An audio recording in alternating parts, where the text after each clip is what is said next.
So you guys have a lot of questions, and I hope I have a lot of answers.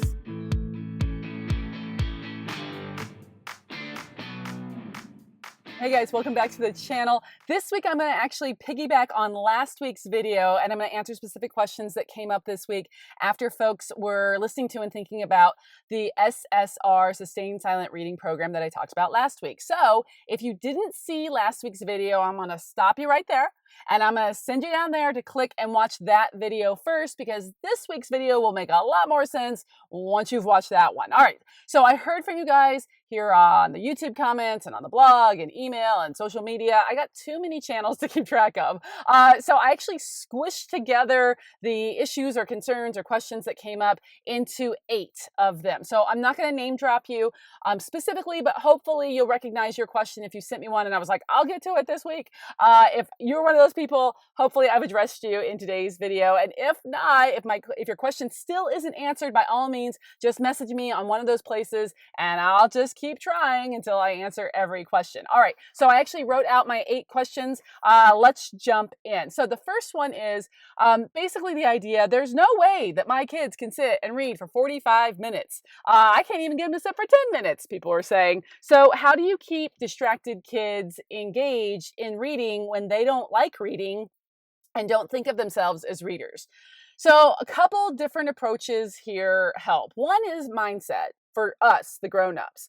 So as parents, I don't know if you got kids, but I do, your kids don't always want to do the things that are good for them, right? Like when they're little, they're like, they could go a day without brushing their teeth if you don't remind them. I know it's gross, but little kids are gross, so that's what they do.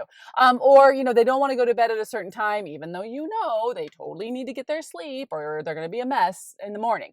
So I feel like reading and developing reading stamina is that kind of thing. Like we have to do this to grow your brain. And so that's how I frame it to some kids. I'm like, you know what? Sometimes you got to do the thing you don't want to do because it's good for you. So it's eating vegetables, right? Hopefully we can find some vegetables that you really like and you look forward to consuming. And that gets me to the next point, which is, what books are we giving to kids? Are they high interest, modern, relevant to their lives, or are they dusty copies of Charles Dickens that I was able to dig out from the back of the book room? Well, don't give them dusty crusty.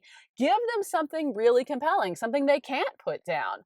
So for my disengaged kids, like the kids who don't think of themselves as like some of the kids are easy, right? The kids who are readers, they're off to the races. SSR is their favorite time of the week. But for our disengaged kids, which in my experience tends to be more boys than girls. Certainly I do have girls who don't think of themselves as readers, but it tends to be more with my male population. I found that we just need to find the right material for them. And I often tell them, I was like, look, dude, if that hottie in 3rd period Spanish class wrote you a lengthy note, you would be reading and rereading and closely, hopefully enjoying that piece of text. So we just need to find that kid the right book. So at the high school level, for like my sophomores and my juniors, I tend to point those kids towards Chuck, I'm going to mess up the last name. I want to say it's Palahniuk, the guy who wrote Fight Club. Ooh, that boy can write. And he writes in a way that just grabs my kids by the throat and like won't let them go. So he wrote Fight Club. And of course, that's like world famous, but it's been turned into a movie. So I try to avoid that with my kids. And I'll talk about that in another question when we get there. But, Invisible Monsters or Lullaby or Survivor. There's a lot of books that Chuck Palahniuk has written that my kids adore, especially those edgy kids, those kids who don't really like school that much. They kind of got that like sharpness to them. They love him. Also, I've had success with that kind of kid really loving Russell Banks' Rule of the Bone. So it has a teenage protagonist that a lot of them identify with, broken families, kind of screwed up. There's some drug stuff in there. And my rule is anything that's in our school library is fair game. And all of those titles are in our library. So you, my friend, there you go. Let's try that. So get them reading something that's of a high interest to them. And SSR is supposed to be enjoyable. That's how I frame it to my kids. And that's how I sell it. And that's another way to kind of get buy-in. It's one time during the week where it's not me at the front of the room and the kids really enjoy a break from my voice. I get it. But I also let them get out of their regular seats. They could sit on the floor. I have a blanket with little fleecy blankets. I have a drawer full of blankets that I actually bought on clearance at Target. And the kids can grab a blanket and they can kind of get all cozy. I don't let food, you can't eat food in my class because there's bugs, there's ants and roaches, and it's disgusting and it stinks up the room and I don't like it. So you can't eat in my classroom. It's a school rule. But on SSR Fridays, you can have a small healthy snack. So the kids will bring in like a little bag of Cheerios and they're eating that sort of thing, or they'll have a banana. And that's totally fine. And it's an exception to the rule because SSR is wonderful and I want them to feel happy about it. So they can get up and sit somewhere else. And yeah, they might be sitting next to their friends, but I have a ways to keep them from talking. I'll talk about that when we get into grading. So basically, have fun with it. I know your kids can read because every population that I've taught, from honors to the kids who were just out of juvenile hall, back when I taught at community day school, all those kids and everybody in between can sit and read for 45 minutes. Now, it might be that you have a kid who has an IEP for attention deficit issues and that sort of thing. And in those cases, I make special accommodations. So what I might do is halfway through, like at the 20-minute mark, if that kid feels like he needs it or she needs it, they kind of give me the wink and the nudge and they quietly get up and they go out to the hall. They get a drink of water. They maybe take a walk, the long loop back, take a couple minutes, regroup, and then they come back in ready to go. I also found a lot of success for attention deficit and for like way below grade level readers to have audio book versions of the books. So our librarian will put MP3s on, we have these like special readers. I don't know what they're called, but they could use their phones also. I basically need to see that they've got the title of the physical book they have on their device, and they're allowed to listen to the audio while their eyeballs are going over the book. They have to have the physical book with them. It is not enough to just sit and zone out and listen because I have no way of knowing what they're listening to. So when I come around to check everybody as we get started, I visually confirm that they have the audio book on their device and they have their physical book. And that really helps kids in terms of getting through the reading requirements. Because again, from last week's video, my regular kids, which are the bulk of classes I've had up here in Idaho, are 250 pages every 9 weeks. If I were doing honors, it would be 500 pages every 9 weeks to get the maximum points for that score. So I know you think that your kids can't sit and read for 40 minutes, but that is just not true. They can. So raise that bar, explain your expectations, support them, and then enjoy because they can totally do it. These are grade level and, in my world, college preparatory classes. A kid should be able to sit and read for 40 minutes, 45 minutes. It's all good. Okay, next question. How do points work for your SSR program? So think of it as two things happening. So one thing is the big 9 week, like the big major grade. That's 100 points to get your book talks with me. And I talked about book talks last week. So that's one big bubble of grades. And it's like a test grade at the end of every 9 weeks. The other thing is the weekly 10 points. So if you're in class, you're on time, you have your book, and you're reading for the time that I give you, yay, you get your 10 points. And that is a beautiful way to float up your grade if you're in my class. So week after week, every Friday, you get your 10 weekly points. Now, you could lose points if you don't have your book. You don't get your points. I don't let you run to the library and all that. You can use it as study hall, or you become my employee with like filing or alphabetizing or, whatever I've got you to do. So you have to have your book. If you are talking, you'll lose points. If you fall asleep and I have to nudge you, and I always do it really quietly, I don't want to disrupt all the other readers, but I will nudge you, or I'll like tickle you, and I'll wake you up. You'll lose a couple of points. Any off-task behaviors I handle silently, but the kid knows he's losing weekly points. So let's say you're over there sitting on the floor next to your friend, and you're being goofy, and you think you're being silent goofy, but you've caught my attention. So I'll look at you. I'll be like, read your book. And then I'll be like,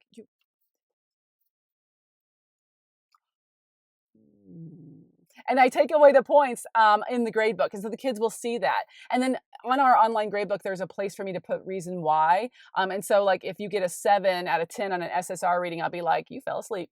And I'll put that on there and the parents can see it too. So it's a way for me to manage it. You also could just write it in your actual grade book if you have that. So that's how grading works. There's 2 things going on.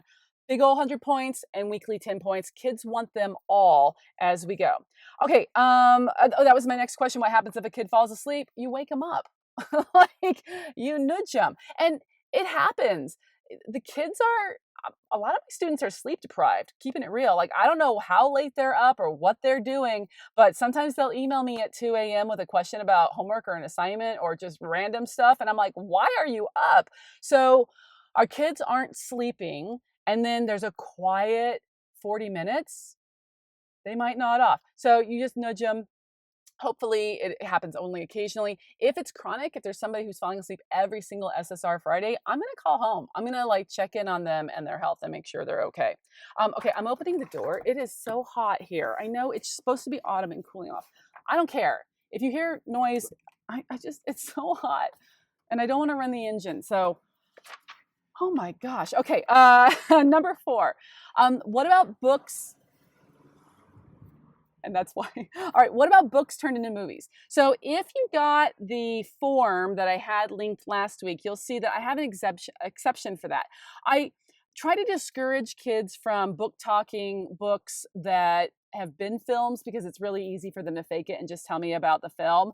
But I do allow it. So once per semester, so not every quarter, but once a semester or 2 times a year, they can read and report to me a book that's been turned into a film, but it will count for a maximum of 150 pages total. I don't care how long it is. So if they come in, with Lord of the Rings, sorry, you can book talk that with me, but all you'll get is 150 pages. I do that because it requires them to then definitely read another book, another actual book, and not fake me out.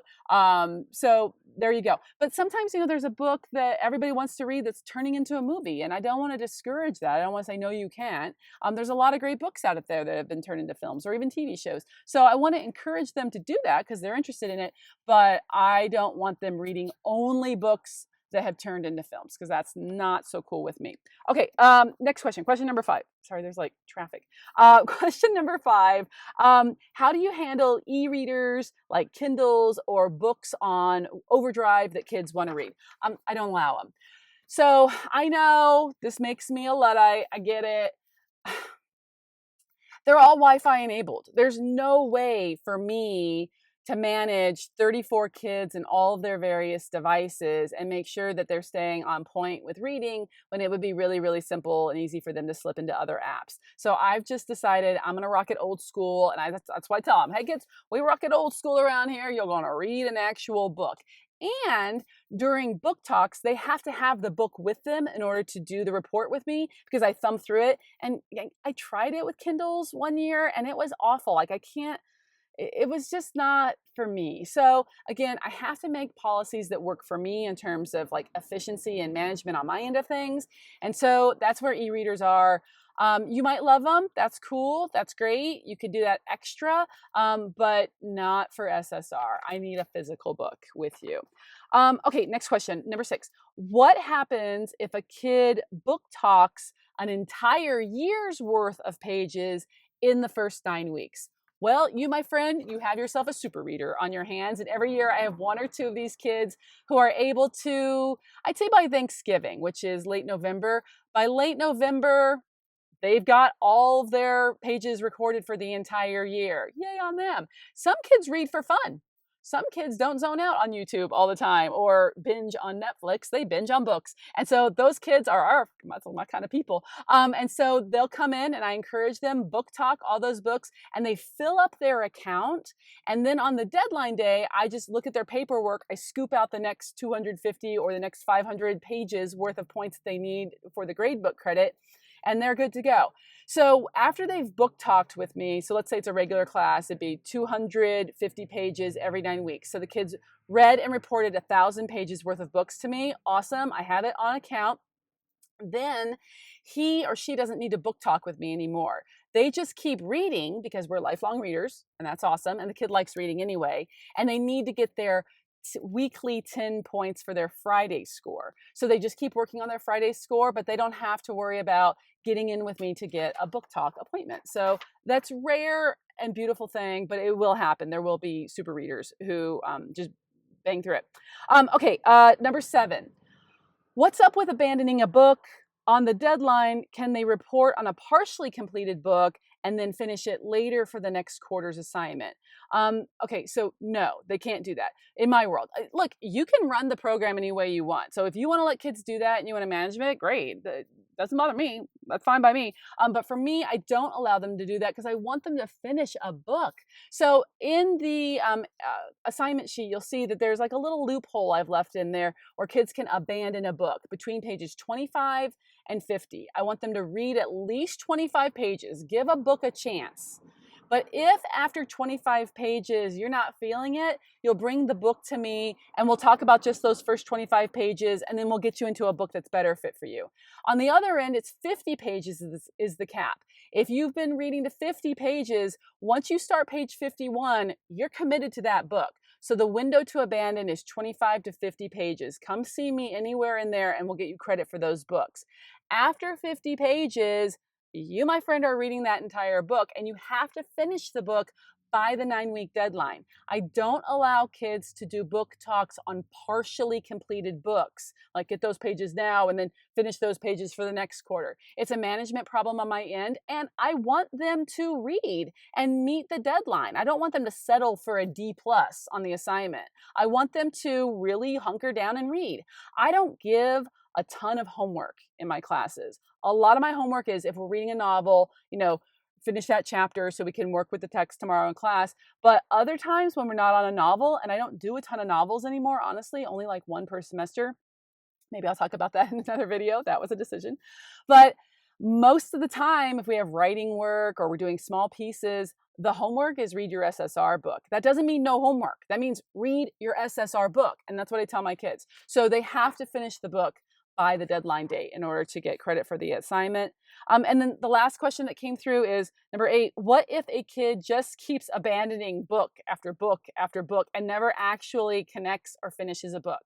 So I let a kid, I don't have this as a written policy, it's just sort of a rule of thumb. I let a kid abandon 2 books. If he's coming up with a 3rd book to abandon it, no. I need to sit down and work with that kid to find him what's going on. Is it just he hasn't been able to find a book? Has he not gone to the library? Does he need help?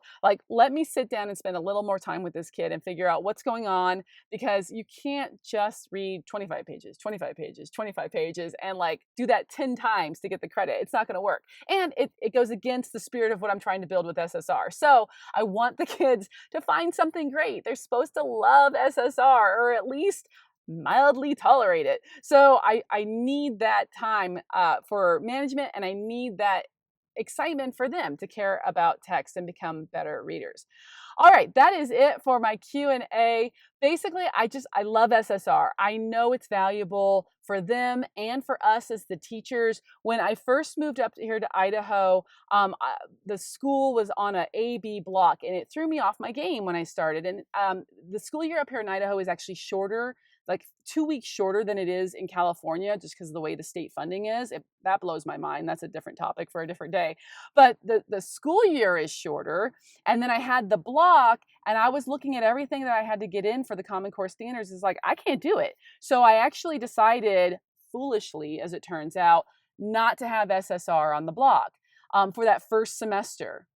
I hated it. There was no time for me to know the kids. And I felt like they weren't really growing as readers. They were just kind of getting through the dailies. And so for the spring semester with my same classes, SSR was back in the mix. And the spring was so much better than the fall. So I'm going to encourage you, find a way to tuck in the SSR. For the blocks, for the 5-day a week, it's just Fridays. For the block, it ended up being the last 45 minutes of the Thursday or the Friday whenever I saw them. That's how I ran it. Okay, what did I leave out? I'm sure there are more questions. So if you want, go ahead and leave me a comment down there. See, this thing. The audio is better, but I talk with my hands and I need to like pull it in. All right, I'm pulling it in. You guys let me know what else you need to know, and I will see you next time. Thanks, everyone. Bye.